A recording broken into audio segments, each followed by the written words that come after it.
This is the Fort Garry Hotel, Winnipeg's castle and the city's only remaining Grand Railway hotel. Join me in one of the nicest suites inside one of Canada's most haunted hotels to date, from one of the most stunning settings you'll ever dine in to the hidden gems that surround it, all in the city that I was born in. Last summer, I started a series to stay at as many of Canada's Grand Railway hotels as possible, built in an era when passenger trains ruled the Rockies. The Jasper Park Lodge, the Banff Springs, the Palliser in Calgary, the Bessborough in Saskatoon, the Royal York in Toronto, I stayed at all of them, including here at the Fort Garry Hotel for one night where I took my mom for a bit of a staycation to celebrate her birthday, because family is what really matters in life. And when Belle and I decided to board the train in Vancouver bound from Montreal with a stop in Winnipeg, I knew that I wanted to share that same experience with her. Growing up in Winnipeg, the Fort Garry for some reason has just always captured my fascination. And fast forward 20 years later, that fascination, well, it hasn't faded. From the incredibly steep pitch copper roof to the chateau-style architecture, and this 13-story castle has dominated the flat prairies that surround it for the majority of the 20th century, hugging the junction of the Red and the Assiniboine River, also known as the Forks, which is the fork in which the rivers meet. Now, I can't quite put my finger on why I've always been fascinated with it, but regardless, I think Winnipeg gets a little bit of a bad reputation for its, unlivable standards, to put it nicely.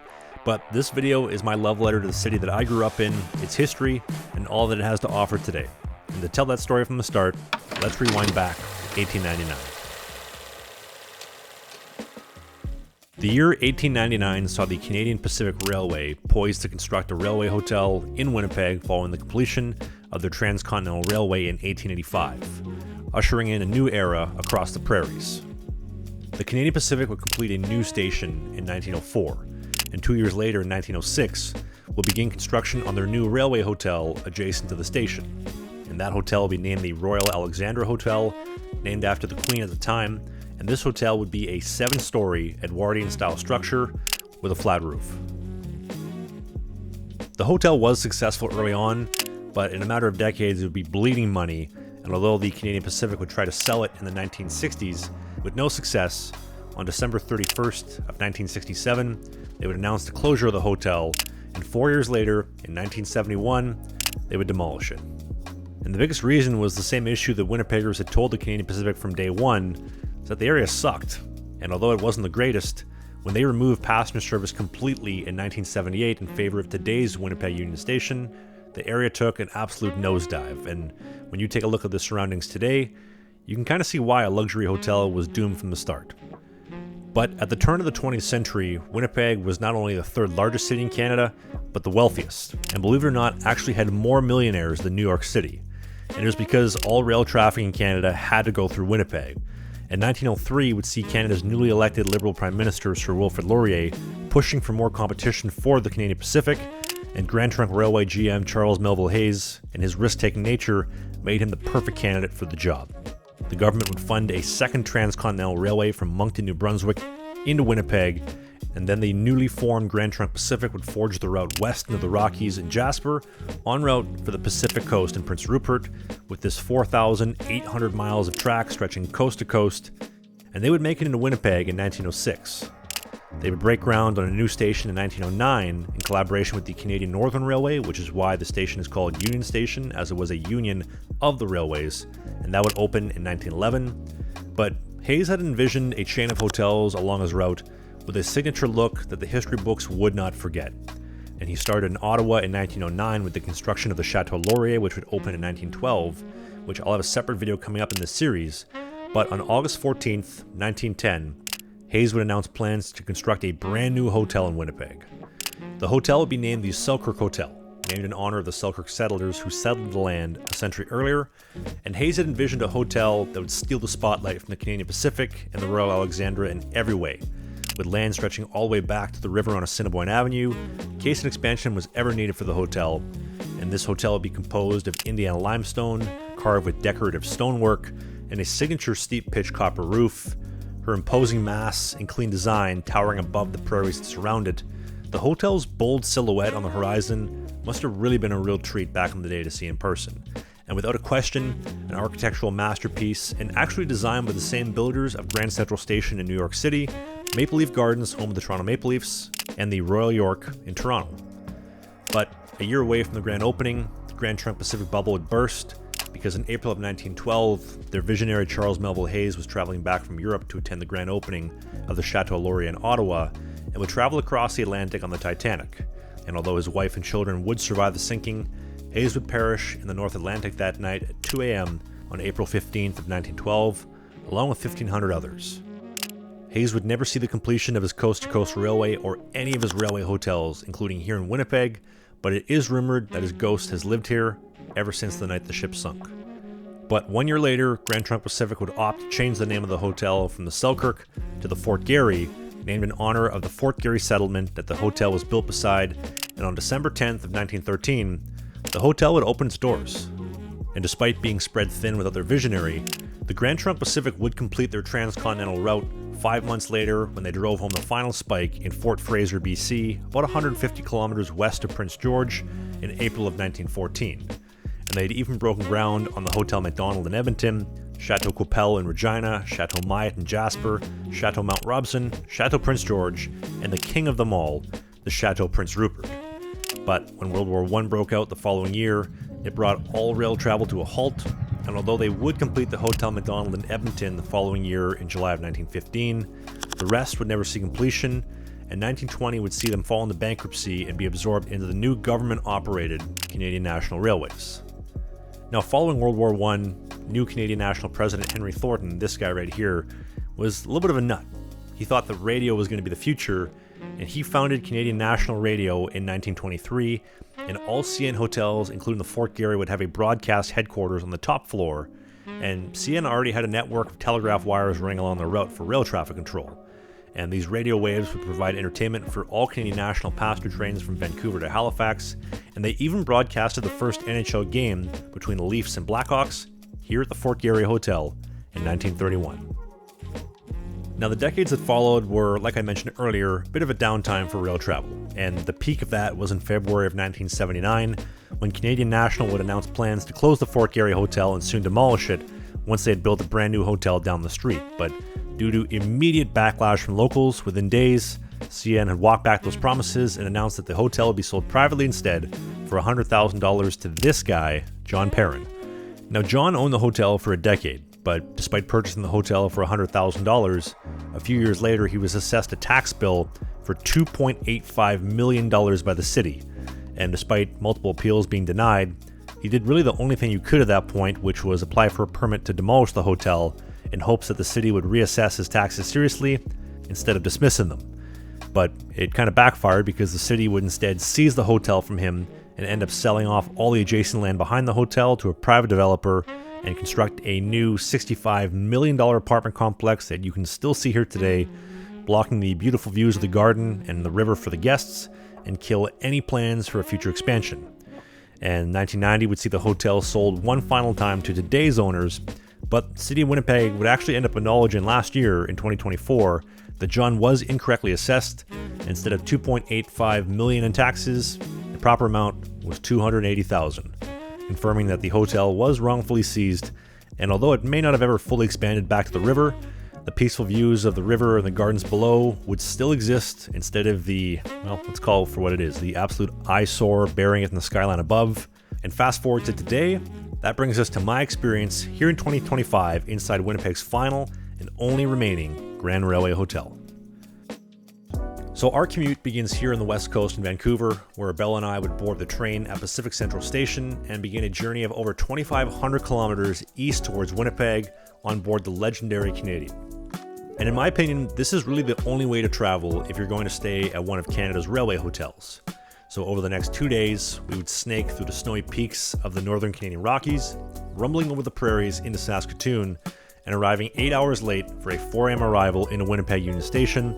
And after a short, brisk walk in the snowy -30 night across Broadway, we would walk into the grand lobby, check in, and head up to the 6th floor for our stay in one of the best rooms you can get at the Fort Garry Hotel. Nice.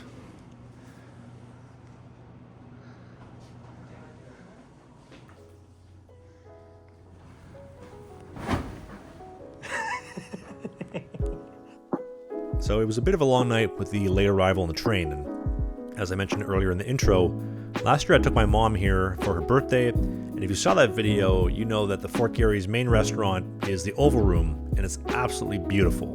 The elegant oval design, shallow curved ceilings from the hand-carved textures, the gold trim, the hand-done gold trim on the ceilings.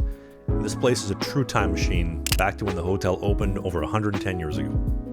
Now, I've dined here a few times over the last year, and I'll admit, the braised beef pot roast and my mom's meatloaf last year were absolutely phenomenal. But since then, I have dined a couple times, and overall I found the service pretty cumbersome and fairly inconsistent. And when you consider that the hotel is charging $7 for a bottle of water in the executive suite, I think it's a safe bet to say that you can find a lot better value by just simply stepping outside the hotel. And as I mentioned earlier, I am born and raised in Winnipeg, so I think it's only right to highlight a few hidden gems in the area that I love. And the first being a short walk outside the hotel, down the street, through Winnipeg Union Station, and at the Forks Market, where you will find the Tallgrass Prairie Bakery. Now, arguably Winnipeg's most famous bakery, I remember when I was a kid, my mom would take my sister and I down here for their world-famous cinnamon buns, and 20 years later, this year's Kayla, she's actually one of the head bakers, and to be honest, quite nice enough to allow me in to see how they do it. It starts by actually milling their own flour, scratch-made here, with grains that are trucked in from local Manitoba farmers, and they even have a hopper in the Forks Market that feeds their in-house milling machine. And after about a 20-minute process, we got flour. We would take everything, throw it in the mixer, and before you know it, the dough's ready to go. On the table, ready to be portioned through the sheeting machine, and ready for rolling. And after getting that famous cinnamon brown sugar mixture all over, it was into the proofer where they would rest for about an hour. They would then hit the oven. And ladies and gentlemen, this here is Winnipeg's world-famous Tallgrass cinnamon bun. And Tallgrass Prairie is not just a great local spot for coffee or treats. They're actually empowering Manitoba farmers by using pretty much exclusively local-made products, a true hidden gem that I can't recommend enough here at the Forks Market. Now, the Forks Market hugs the junction of the Red and the Assiniboine River, and this place is even better in peak summer. But by 1950, the noise and the soot from steam engines and later the diesel engines were heavily unpopular, and soon after Canadian major cities started removing all trains from their downtown core, such as Ottawa and Saskatoon in the 1960s, Winnipeg and Vancouver followed suit in 1980, and the old Canadian National Rail Yards would be then converted into what we now know today as the Forks, from the City TV building, which used to be a steam plant that they would heat passenger coaches back in the day when all coaches were steam powered, to the CN offices that have now been turned into a hotel and retail shops, and most importantly, the locomotive maintenance facility that is now the Forks Market. And where the bakery actually sits is at the corner of Grand Trunk and Canadian Northern Way, both named in honor of the two railways that built everything here between 1906 and 1909. And how could I forget about the ping pong table here at the Forks Market if you have that competitive edge inside of you, just like me. While cities like Ottawa did an absolute terrible job of transitioning trains out of their downtown core, what a phenomenal job they did here in Winnipeg. And although I don't know why they opted to leave Union Station where it is and not relocate service out of downtown like they did in Edmonton or in Saskatoon, when Union Station first opened in 1911, it was seeing almost 50 trains depart every single day. And fast forward to today, where I don't think they even see 50 trains in a quarterly report, when the Canadian government slashed VIA's operating budget by 70% in 1990, including the daily service being reduced down to 3 times a week, and completely cutting all southern service to Thunder Bay, Calgary, Banff, and Revelstoke, the station got pretty quiet. And out of that unused track space, the Winnipeg Railway Museum was born. And they actually got some really cool hidden gems in here. So this is the Countess of Dufferin. She is the first ever steam locomotive to ever come into the Western Prairies. She would lay outside the Canadian Pacific Station on Higgins Avenue, outside the former, now demolished, Royal Alexandra Hotel, till about the 1960s. And in 1990, she was rolled in here when VIA cut all their service. In 1990, the Calgary-Banff route was gone. They had all these extra tracks 1 and 2. They said, wheel her in here with all this amazing memorabilia, and hence the Winnipeg Rail Museum. Now, for the real train nerds out there, you will find a little bit of satire in the fact that the Forks does have a Canadian Pacific passenger coach on display today, and it's funny because the Canadian Pacific never operated out of this yard. But the coolest relic in Winnipeg is the former Canadian National Steam Locomotive 6043, and she's actually on display at Assiniboine Park. 6043 would go into service for Canadian National in 1929, spending most of her life operating between Vancouver and the Rockies, as well as Saskatoon and here in Winnipeg. And obviously she is monstrous. I mean, clocking in at over 500,000 pounds, that is 300 tons. But on April 25th of 1960, she would complete her final trip from the Palm, Manitoba in the Dauphin, arriving here in the downtown Winnipeg at Union Station, and would become the final steam engine to complete regular passenger service in Canada. Also note the Fort Garry Hotel standing tall in the background behind her. And in 1962, she was retired and placed on display in Assiniboine Park, where the slumbering giant has been frozen in time ever since. And as cool as it would have been to live in an era when steam did reign supreme in Canada, remember the Royal Alexandra Hotel that I mentioned earlier? Well, this is a little bit sad. So she would face the wrecking ball in 1971, as I mentioned earlier, and the land that she once stood on is now a park that has been completely overrun by homeless encampments and drug overdoses, which is really sad. But the Canadian Pacific Station itself actually still stands today, and when the Canadian Pacific debuted Canada's most famous passenger train in 1955, that being the Canadian, the same train we took into Winnipeg, she would stop here outside the Alexandra Hotel before passing through the world's longest freight yards here in Winnipeg and arriving on the Pacific 2 days later in Vancouver. And although the interior of the station is, if you ask me, pretty run down, the exterior visually stunning. And whether she's glistening in the sun on a beautiful winter day like today with a fresh blanket of snow, or in peak summer, when I think of almost half a century ago when the final passenger train departed the station in 1979, I can't help but think what a beautiful experience it must have been to arrive at the great station, whether it be on vacation or starting a new life across the prairies. Now for dinner tonight, instead of eating at the hotel, which I covered last time, I opted for probably my favorite restaurant in the city, which is just a short walk down the street at the corner of Portage and Main, and that is 529 Uptown. From the greatest sandwich I've ever had in my life, that being the 72-hour sous vide Wagyu pastrami sandwich, this thing is seriously melting your mouth good, to smash burgers done Oklahoma style, to everything else in between, including tempura cauliflower. I didn't actually know I liked cauliflower before visiting here. And whether you're staying here at the Fort Garry Hotel, about a 10-minute walk down the street, or you live here in Winnipeg, 529 Uptown is a must-do dining experience, and they've got something really special going on here. So if you get a chance, definitely check it out. It's got my 2 thumbs up.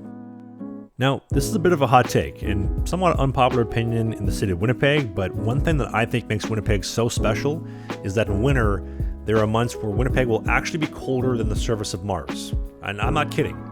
And a century ago when the hotel opened in 1913, yes, it was a completely different world, but the natural beauty of winter on the prairies, a fresh blanket of snow on a blue sky kind of day, it truly is something magical and just really makes me thankful to be inside of our cozy hotel room for the night, and more importantly, share it with the woman that I care about most. But like I mentioned earlier, it is the little things on trips like these that make it just that much more special.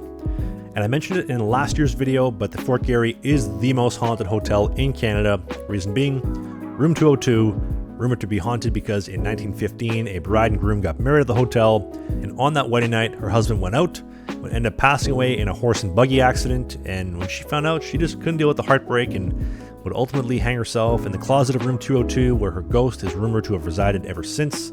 But whether you're staying at the Fort Garry or any of the other haunted railway hotels, you shouldn't let a ghost get in the way of a good night's sleep, and the Manta Pro Sleep Mask will solve all of that. The Manta Pro Sleep Mask makes it easier to fall asleep anywhere, anytime, guaranteed. And whether you're sleeping on a moving train like I was in this series, or the countless hotels along the way, I mean, look at Bella. If you had come down from Mars and had no idea what was going on, you would have sworn she was hibernating for the winter. And the Manta Pro Sleep Mask that I'm using here has true 100% blackout, unmatched breathability, zero pressure on your eyes, and it is engineered for anybody that likes to sleep on their side. And it's also got an anti-slip strip. And if you're still on the fence for some reason, I'm going to make it even easier for you by getting you 10% off your Manta Sleep Mask today when you click the first link in the video description and use my code TRAV, that is my name, TRAV, for 10% off, the best night's sleep money can buy. And thank you so much to Manta Sleep for sponsoring this video, and more importantly, making this series possible. The Fort Garry tries to position itself as an independently owned hotel with a family-run feel, and while that may have been true prior to 2020 with staff that really made the place feel like family-owned and the best Sunday brunch in the city for only $25. I mean, look at the comment section of last year's video. People know that brunch was the real deal. 2020 would see Choice Hotels take over management of the hotel, and I've basically seen the entire staff turn over since then, and that family feel is long gone. I get it though, Choice Hotels is a budget hotel brand, and it's tough to beat $170 a night to stay at one of Canada's most historic hotels, but if you compare that to just 500 kilometers down the road at the Best Burl in Saskatoon, where the culinary experience was flawless with their brand new chef, they have a hot tub, they have a pool, and most importantly, they have that same family feel for that same $170 price tag. Honestly, it underscores the underlying message of my entire Railway Hotel series, and that is to enjoy everything while you can, because nothing lasts forever. We all love the Fort Garry Hotel, and I think the entire city would love to see nothing more than to see it thriving. And I hope that the hotel can see this, take this feedback to heart, and make the improvements, because although I've done 2 videos of the hotel already, I would love nothing more than to do a third and say they made it great again, they made the changes, and this place is seriously awesome. This series is my love letter to Canada and the railways that built it. From downtown Montreal to the west coast in Vancouver, from the prairies of Winnipeg to the Rockies in Banff. I'm traveling across Canada, rewinding the clock to share the stories of over a century ago before they're forgotten forever, along with some hidden gems nestled along the way as we continue this journey towards Montreal. I'm curious, have you ever stayed at the Fort Garry Hotel before? Have you worked here? Or do you have a story about the hotel? Whatever it is, I'd love to hear in the comment section down below. Thank you so much for watching, and I'll see you next week in the next episode of this series, traveling across Canada by train.